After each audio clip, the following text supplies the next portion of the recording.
If you were an outsider kid in the 90s, this movie felt like a secret message.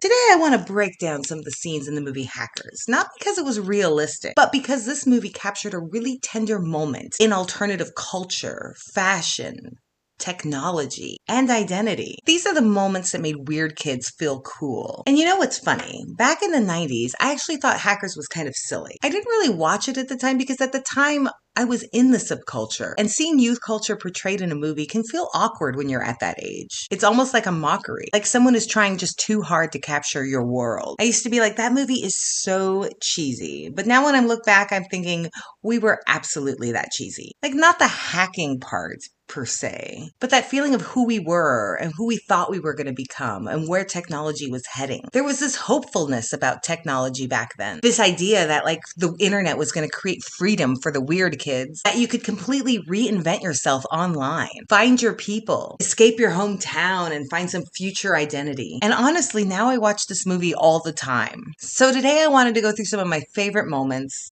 favorite outfits, scenes, music, just little vibes that always catch me when I watch this movie. So come with me today and drop your favorite moments from the movie Hackers in the comments and we can discuss.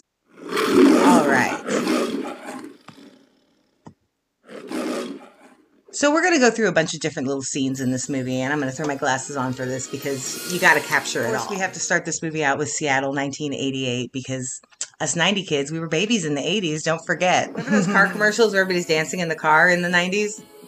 It was probably to this song. Where would we be without this kind of scene here? See how it moved from the city into like computer graphics? For me, it's all about how like movies visualized technology before everybody really understood how the internet worked. We had to make physical forms of everything internet related. So this is the beginning of the lore between these two characters that are going to end up making quite an experience together. We've got acid burn. Hell yeah. 90s vibes right now, like Matt. I love that. Why? There's just some city vibes going on. Neon. And of course, rollerblading. Do you guys remember when rollerblading was actually just starting to be a thing? It was like wild. I love this little like, segue with the with some electronics. So now we're about to meet Acid Burn or Kate for the first time in this movie. All right. Enter Kate. It's a relatively straightforward question. 90s, you gotta Do you speak sample. English? Sorry. You wanted... I wanted transfer forms. This part. Are you coming? Okay. Let's take a moment here. That standoffish, aloof, slightly annoyed sort of thing. That emotional unavailability was like absolutely aspirational in the 90s for a young woman.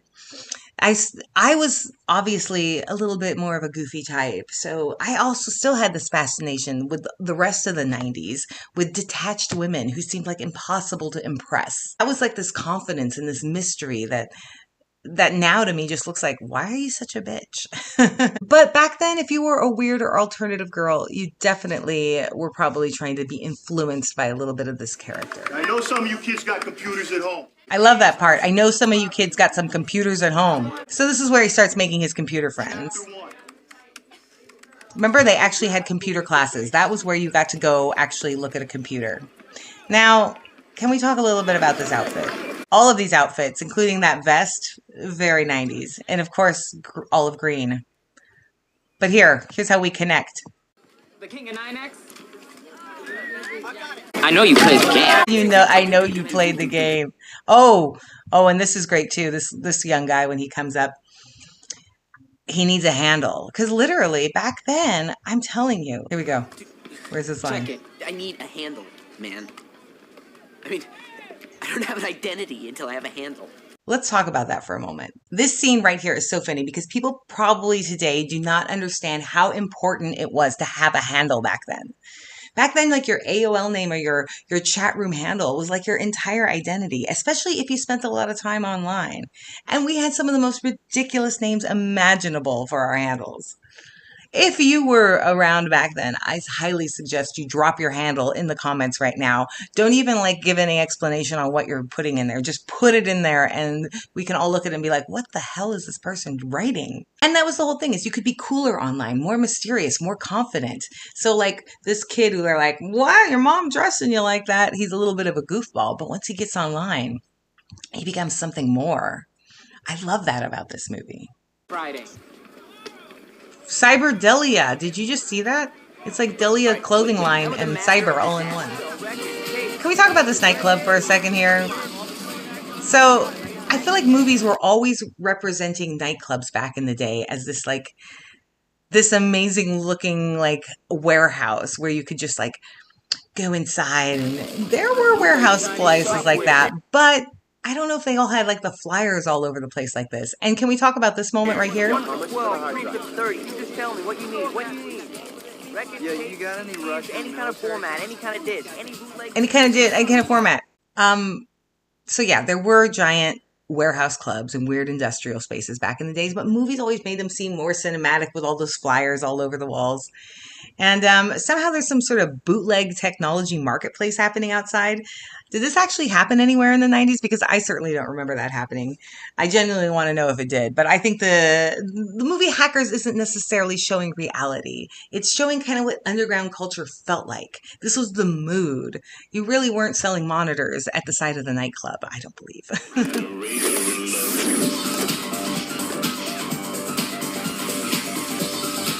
Crazy hacking into the school system to mess with the fire alarm thing. Man, when you could fuck with your school, that was like the ultimate. The kids ruled back then. Another rainbow. Moving forward. Yeah. This scene is such a time capsule. First of all, the smoking. Can we talk about the smoking going on in here? I love that these kids are just like, I mean, you know, clearly they have McDonald's cups. They're not at a bar, but they're like at some little like club space area where they can just like chill, smoke their cigarettes, drink their McDonald's coffee. Very 90s, very like reminds me of like internet cafe sort of like experiences. It's funny because like back in the 90s, smoking was still much associated with being cool. And I mean, I tried so hard to be a cigarette smoker, but it just never stuck with me. I mean, I would smoke the fun cigarettes, the Sweet Dreams and the cloves every once in a while, but I just never got an addiction. What a shame. But yeah, back then, if you were like alternative, artistic, goth, punk, industrial, smoking was just kind of like part of the aesthetic. So that part's very true and relatable. And now let's talk a little bit about how they're going to move now into this like hacking conversation. It's like this whole outlaw behavior. Devil Book, Unix Bible. What's that? Dragon Book, compiler design. Oh, yeah? The Red Book, NSA Trusted Networks. Otherwise known as the ugly I red love how book they're that using won't get on the analog shelf. things in order to break into Anyway, guys, come on. hack stuff. I'm in this computer, Here, right? listen to this. So I'm looking around, you know, throwing commands at it. I don't know where it is or what it does or anything. It's like choice. It's just beautiful. Okay, like 4 hours. I'm just messing around in there. Finally, I figure out that it's a bank. Right? Okay, wait. Okay, so it's a bank. So this morning, look in the paper. Some cash machine in like Bumsville, Idaho, spits out $700 into the middle of the street. That's kind of cool. That was me. I did that. You did this from your house. Again, this is just interesting. The whole ATMs, payphones, cable boxes, school computers. Somebody always had a story. I think people were really fascinated by what technology. People weren't fascinated by technology itself. It was like the fantasy of outsmarting the systems. They didn't care. He wasn't trying to get $700 for himself. He like literally, it's spitting out of the system in Indiana. Internet and computers felt like the new frontier where weird and smart kids could suddenly have like the power. Okay, let's talk a little bit about this scene. Welcome to our show. Hack the planet. Hack the planet! Those late night hacks. Don't Cola, the soft drink of the elite. Razor and blade. Let's talk a little bit about Razor and Blade. Okay, hack the planet. This line became such a thing. Not dangerous in a realistic way, but like a mythological 90s, like chaos goblins kind of way. I had to stop on this for a second. I had to go back to to the Jolt Cola moment, because that brand was so exciting back then. It was like caffeine was like rebellion back in the day. Jolt Cola was like the proto energy drink before Monster and Red Bull ever existed. And everything in the 90s techno world felt so extreme and exciting. Neon, caffeine, sleep deprivation. I'm pretty sure, I've dabbled in some of those what are they called?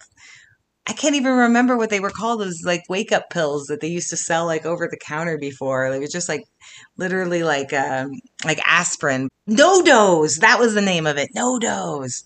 That was part of that culture. Underground music, dialing up the internet at 2 a.m. You need your no-dose or your Jolt Cola. And that phone hacking thing is such a specific sort of type of time capsule. I work with a kid who's a little younger than me. He just cannot wrap his head around the fact that people could just put their phone up to something and play music basically into the phone. Remember, hacking is more than just a crime. It's a survival trait. Hacking is more than just a crime, it's a survival. Computers and phones totally felt mysterious enough that people believed almost anything was possible. Technology hadn't become ordinary yet. It still felt like magic. We haven't really talked about these two characters yet, the Plague and his lady. A virus planted. Can we talk about her makeup within for a the second Gibson here? computer system. Pause on that. No.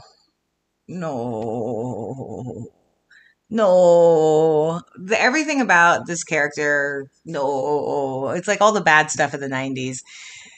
The concealer, the makeup, it's terrible.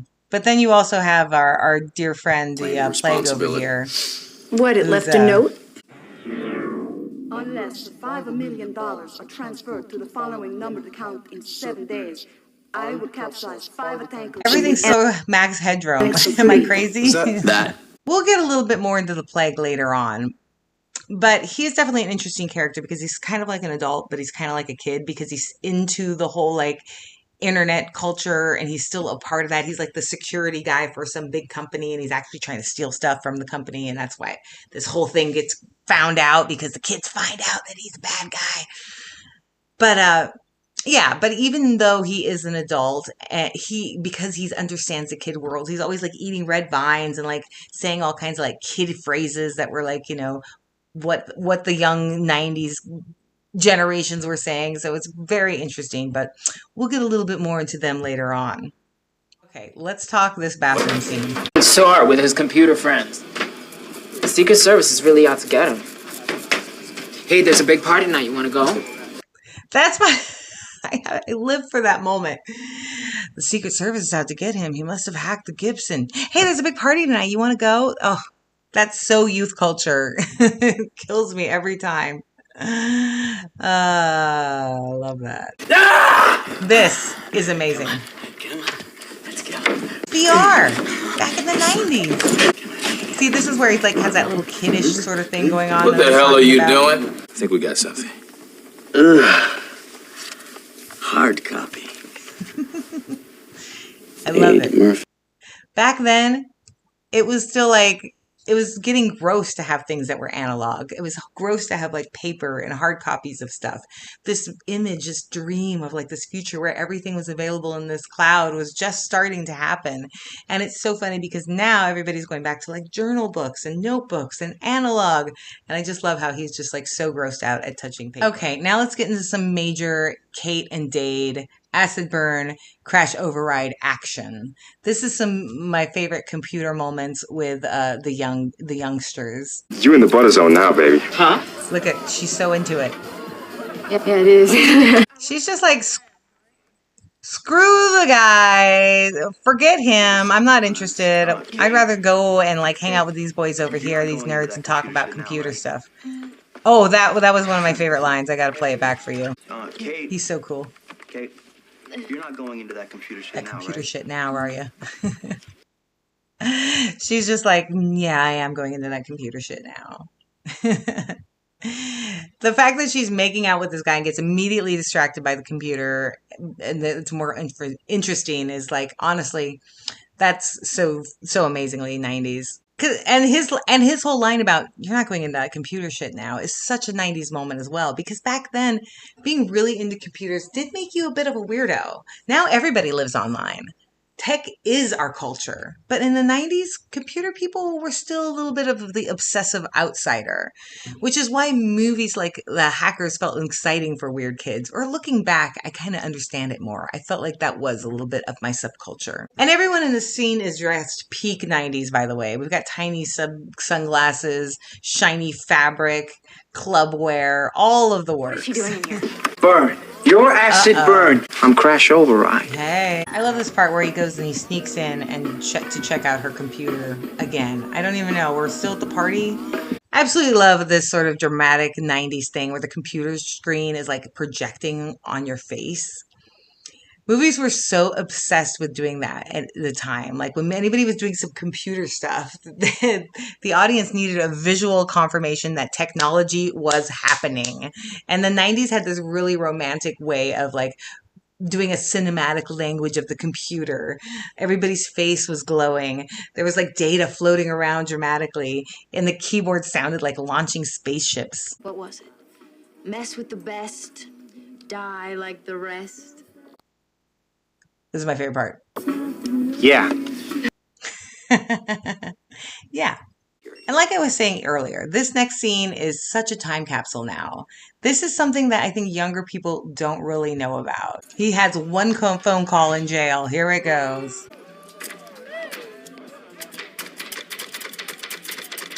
Hello, operator. I'm having trouble dialing a number. What? Can we talk about that for a minute? So much technology in the 80s and 90s still literally had a human infrastructure underneath it. For example, you could press a little button on the phone and get an actual real operator on the other line.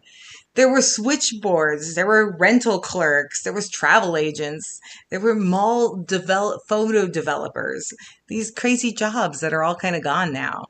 And watching this moment kind of reminds me of how every technological shift quietly erases entire categories of jobs and ways of living.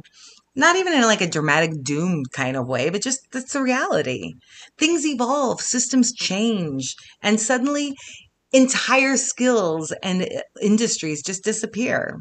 And that's why part of Hackers feels so fascinating now, because it exists in that little strange moment where old systems and digital culture were sort of like colliding together. All right, this whole sequence right here is very key 90s to me, and I wanted to share this with you. So let's play it first and then discuss. She found a floppy disk. Might as well pick up one while you're there. Show the boys. And leave scene. Safe sex messaging. Kate owning the situation completely. The confidence, the attitude. This was a shift that was happening in the 90s where alternative female characters started being portrayed as more sexually self-possessed and in control. And a lot of that 90s youth culture mixed that sexual openness, riot girl energy, queer culture becoming more visible, club culture, AIDS awareness. All of this was colliding together, and Kate isn't written like somebody waiting to be chosen. She's smarter than most people in the room. She's fully aware of herself. It's the kind of emotion that's running that scene. And for a lot of alternative girls back in the day, that character felt way more interesting than like a super polished, like hyper feminine archetype that we usually ended up getting. This was a little edgier. Okay, the plague rolling up on the skateboard next to the limo. This is just a key moment that we need to share together. It's like the most aggressively 90s thing imaginable in that movie. The skateboard, the limo, the trench coat, the fact that information lived on little plastic squares. It was just so perfect. And that movie treats that exchange like some sort of like underground cyberpunk espionage. And the beauty of it is what he's handing over would like really like now be like just some half blurry JPEG. The 90s had this optimism where like technology still felt stylish and mysterious instead of exhausting. Everything in this movie felt like people were trying to physically act out what they thought the future would be like. This part. Working on a computer in the 90s, guys. Yes, let me just freeze it on this. I can't stop. This is not remotely realistic, but emotionally it worked for the audience because computers still felt mysterious and magical in the 90s. I like how those graphics aren't like showing coding. They're like showing intelligence, information overload through like random formulas. And this imagery made it feel like dreamy instead of like just technical. And I think that's why a lot of young people like romanticize this era so hard. The internet felt underground, artistic, dangerous, and full of possibilities instead of like a corporate algorithm. How much do they know? Not everything, but enough to implicate us. You said the worm was untraceable. Yeah, to civilians. But they're hackers. They're hackers. But don't worry. I have to talk about that moment because that's just so thing. Yeah, normal people can't do this, but hackers, they're hackers. This idea hits hard because in the 90s, most parents barely understood computers, and the internet was new and mysterious, and teenagers were often way more tech literate than adults. And the fantasy was never, I want to code realistically. It was, I want to matter in a world controlled by giant systems. That's why hackers in the films are like skaters, club kids, goths, weirdo outsiders, queer-coded creatives, street kids, pirate media people. They aren't corporate engineers back then. The internet felt like a secret world that the adults had not colonized yet. I like this part so you can tell him she's going to beat them. Whoa. Where you going, huh? I got an idea. We got a few hours, right, till we get arrested? So just stay low. I'm gonna go get some help. I'll beep you, okay? Are you coming? Why is she such a bitch all the time? Why? I like it. I love it. I'll beep you. Remember Bieber's? I'll beep you. I don't even remember anybody saying I'll beep you. That's how long ago it was. And then she's suddenly annoyingly asking Dade to come with her. And then all of a sudden, I believe we're at like some weird industrial. Oh yeah, they're going to head into this very industrially little 90s club. Look at all these people. I love mid-90s nightclub scenes. They're always amazing like this. Ooh, look at that chick. She's got like Tina Root hair in the background back there. Look at her. Is it Tina? Switchblade Symphony? Let's go. You know, these are all like locals from back in the day. Okay, so they're going to go meet their buddies, those Razor and Blade right now. So let's check this out. We need your help to overload the Gibson so we can kill the Da Vinci virus and download the worm program. She's rabid, but cute. See, Let's talk a little bit about these guys. Razor and Blade, they help save the world. They're not just hackers. These guys are media pirates. They're like a fusion of like pirate television, rave culture, cyber activism, queer club fashion, public access weirdness, anti-corporation energy. And their pirate TV show broadcast especially mattered in the 90s when there was this huge fascination with like hijacking signals and like underground broadcasting, public access television taking over the airwaves. The idea was that information wants to be free. Now look what happened.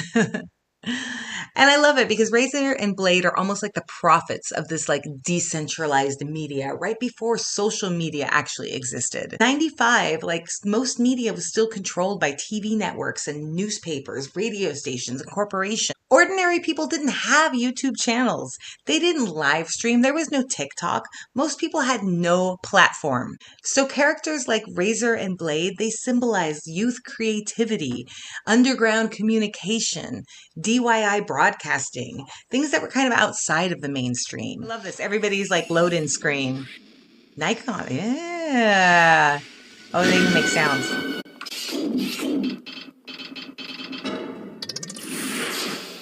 Yes! Fine!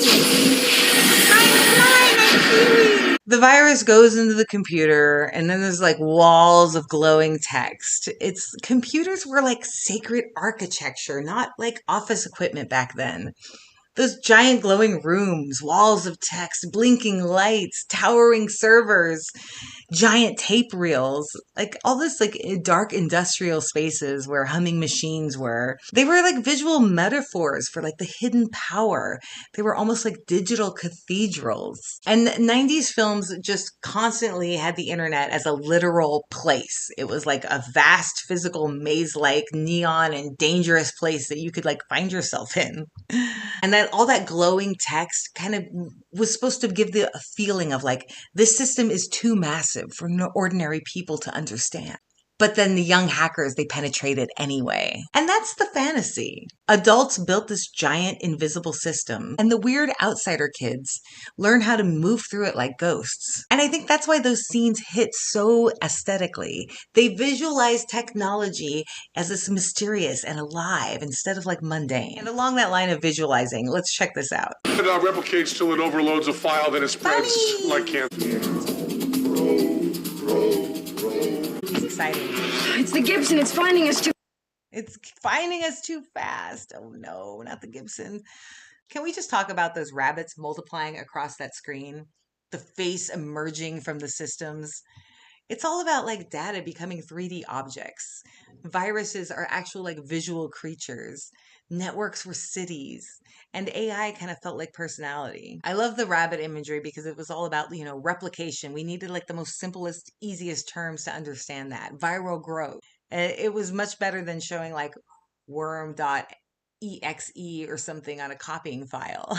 That Max Headroom style head for the Gibson face is so very tied to like that late 80s, early 90s media anxiety. If you think about like Max Headroom, which is sort of an 80s character, it mattered a lot culturally because it represented like the artificial media personality, the sort of like corporate dystopia and digitizing humanity. Television kind of becoming synthetic. When Hackers gives this Gibson character this weird floating digital face, it makes the whole system feel sentient, alive, and oppressive. Again, not realistic, but more mythological. This is all you need to know about Hackers. Woo! Oh my gosh, look at this. GPI and FSI viruses. It's the line, the ultimate line. Colonel, cancer, brain cancer. Cancer, brain cancer. So they're going to save the world right now with all of these formulas and little computer things going across the screen. I love this stuff. Why does it mean so much to me?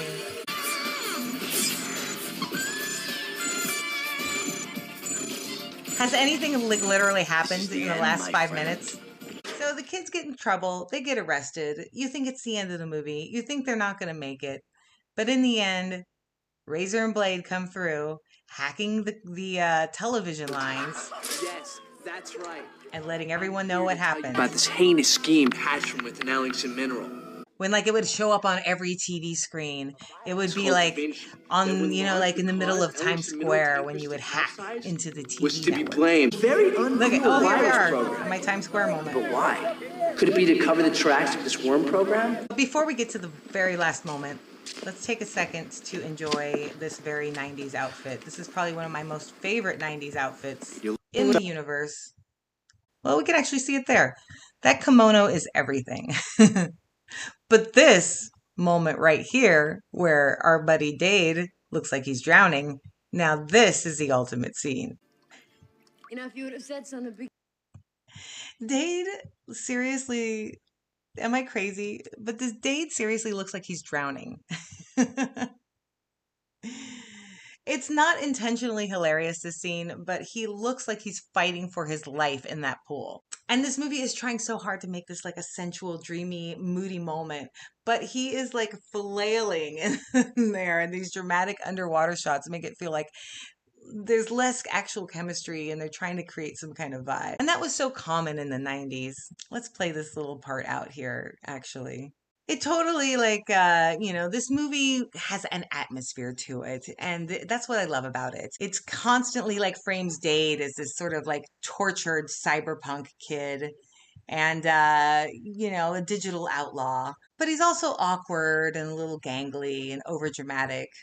He's still drowning, by the way. Ah, true love.